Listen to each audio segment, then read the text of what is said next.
வணக்கம் நண்பர்களே. கலியுக மந்த்ரா சேனலுக்கு உங்களை அன்புடன் வரவேற்கிறோம். இந்த பிரபஞ்சமே ஒரு ரகசியம். அந்த பிரபஞ்சத்தை இயக்கும் மூல சக்தியான ஆதிசக்தி பராசக்தியை அறியும் வழியே ஸ்ரீ வித்யா உபாசனை. அனைத்து உபாசனைகளுக்கும் மகுடமாக திகழும் இது 10வது மகாவித்யா. இன்று நாம் காணவிருப்பது சாதாரண தகவல்கள் அல்ல. ஸ்ரீ வித்யா உபாசனையில் மறைந்திருக்கும் முக்கிய ரகசியங்கள், ஞானம், ஆரோக்கியம், செல்வம் மற்றும் முக்தி என அனைத்தையும் தரக்கூடிய அற்புத ரகசியங்கள் இவை. உபாசனை என்பது ஒரு கலை. அது வெறும் பூஜை அல்ல, அது தேவியின் பாதத்தை அடையும் ஒரு வாழ்க்கை முறை.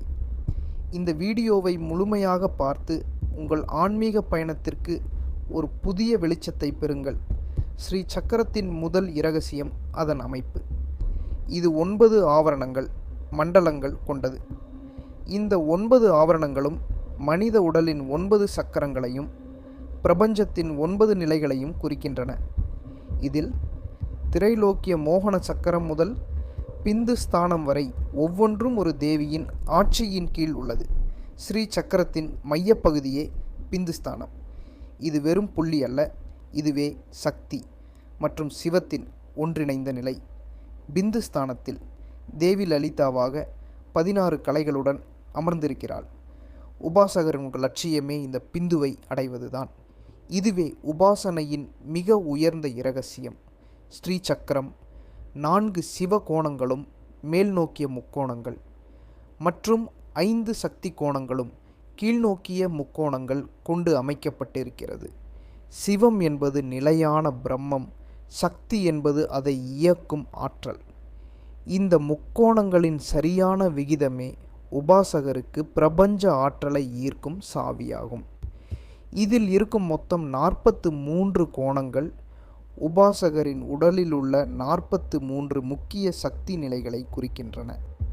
ஒவ்வொரு முக்கோணமும் ஒரு யோகினியால் ஆளப்படுகிறது. இந்த யோகினிகளின் துணையின்றி உபாசகருக்கு சித்தி கிடைக்காது. ஸ்ரீ சக்கரத்தின் வெளிப்புற அடுக்கு பூபுரம் எனப்படும். இது தேவியின் கோட்டை. இதில் 3 கோடுகளும் 3 உலகங்களும் அடங்கும். இந்த எல்லைகளை கடந்து உள்ளே செல்ல உபாசகர் மனதின் தகுதியை வளர்க்க வேண்டும். இங்குதான் அனிமாதி சித்திகள் அருளப்படுகின்றன. ஸ்ரீ வித்யாவின் இதயம் பஞ்சதசி மந்திரம் மற்றும் ஷோடசி மந்திரம்.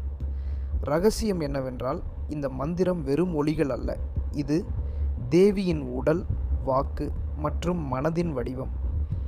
இந்த அட்சரங்களை உச்சரிக்கும் முறை, கால அளவு மற்றும் திசை ஆகியவை மிகவும் இரகசியமானவை.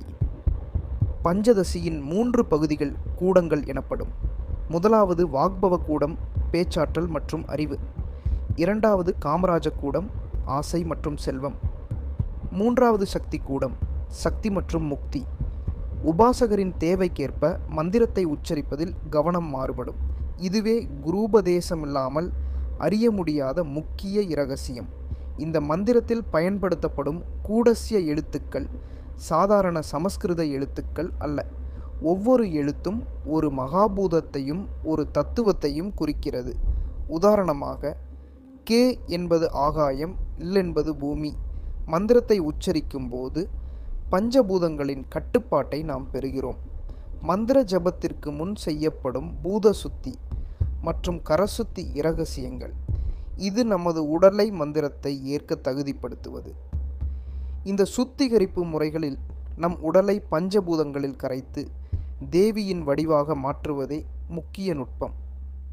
மந்திர உச்சரிப்பின் போது பயன்படுத்தப்படும் முத்திரைகள். இவை வெறும் கை சைகைகள் அல்ல. ஒவ்வொரு முத்திரையும் பிரபஞ்ச ஆற்றலை உடல் சக்கரங்களுக்குள் திருப்பிவிடும் ஒரு மின் சுற்று. சரியாக செய்யப்பட்ட முத்திரை மந்திரத்தின் பலனை 100 மடங்கு அதிகரிக்கும். ஸ்ரீ வித்யாவில் குருவின் முக்கியத்துவம். இந்த உபாசனைக்கு குரூபதேசம் மட்டுமே வழி. குருவின்றி மந்திரத்தை ஜபிப்பது வீண் முயற்சி. ஒரு உபாசகர் தனது குருவை பார்ப்பது தேவி லலிதாவை பார்ப்பதற்கு சமம். இதுவே இந்த உபாசனையின் மிக உயர்ந்த அடிப்படை ரகசியம். பூஜைக்கு பயன்படுத்தப்படும் திரவியங்களின் இரகசியங்கள். தர்ப்பணம் என்பது வெறும் நீரை அளிப்பது அல்ல, அது உயிர் சக்தியை தேவியிடம் சமர்ப்பிப்பது. ஆசனத்தின் பொருள் மற்றும் அதன் வண்ணம். உபாசகரின் நோக்கத்தை பொறுத்து மாறுபடும். நித்யாதேவியர் உபாசனை. ஸ்ரீ வித்யாதேவி சந்திரனின் 15 கலைகளாக திதிகளாக காட்சி தருகிறாள். ஒவ்வொரு திதியிலும் ஒவ்வொரு நித்யாதேவியின் உபாசனை செய்வது காலத்தை கட்டுப்படுத்தும் சக்தியை அளிக்கும். இது செல்வ வளம் மற்றும் மன அமைதிக்கான இரகசியம். குண்டலினியை எழுப்பி அதை சகசிரார சக்கரத்திற்குள் எடுத்துச் செல்கின்றன. இதை ஷட்சக்கர பேதனம் என்போம். இந்த இரகசியங்களின் உச்சக்கட்ட இரகசியமே உபாசகர் தனது உடலிலேயே லலிதாம். இரகசியம் உபாசகரின் உடலில் உள்ள குண்டலினி சக்தி மற்றும் ஸ்ரீ வித்யா உபாசனைக்குமான தொடர்பு. மந்திரம், யந்திரம், தந்திரம் அனைத்தும் இணைந்து மூலாதாரத்தில் உறங்கும் பிகையின் தரிசனத்தை காணும் நிலையை அடைவதுதான்.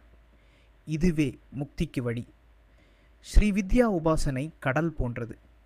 நாம் இன்று கண்ட இரகசியங்களின் தொகுப்பு வெறும் ஆரம்பம்தான். இந்த உபாசனை சரியான குருவின் வழிகாட்டுதலின்றி செய்ய இயலாது. உங்கள் வாழ்வை மாற்றும் இந்த உபாசனையை துவங்க முறையான சம்பிரதாயத்தில் உள்ள ஒரு குருவை தேடி தீட்சை பெறுவது மிகவும் அவசியம். இந்த அரிய தகவல்கள் உங்களுக்கு பயனுள்ளதாக இருந்ததா? அப்படியானால் உங்கள் கேள்விகளை கமெண்ட் பகுதியில் பகிர்ந்து கொள்ளுங்கள். இந்த வீடியோவை உங்கள் நண்பர்கள் மற்றும் உறவினர்களுடன் பகிர்ந்து கொள்ளுங்கள். நன்றி, வணக்கம்.